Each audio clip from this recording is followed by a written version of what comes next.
John chapter 18, picking up at verse 15. Peter denies Jesus.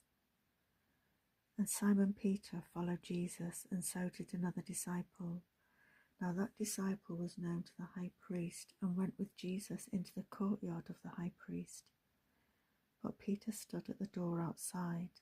Then the other disciple, who was known to the high priest, went out and spoke to her who kept the door, and brought Peter in. Then the servant girl who kept the door said to Peter, "You are not also one of his man's disciples, are you?" He said, "I am not."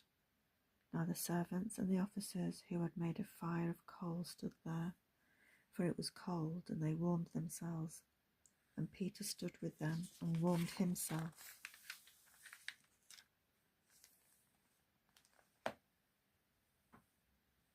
The high priest then asked Jesus about his disciples and his doctrine. Jesus answered him, "I spoke openly to the world.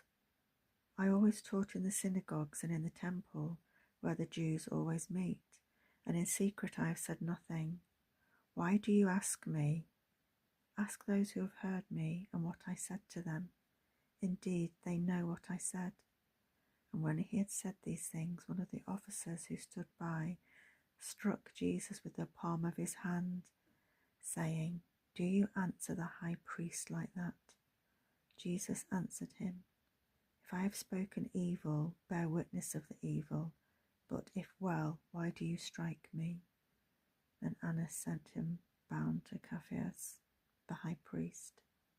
Now Simon Peter stood and warmed himself.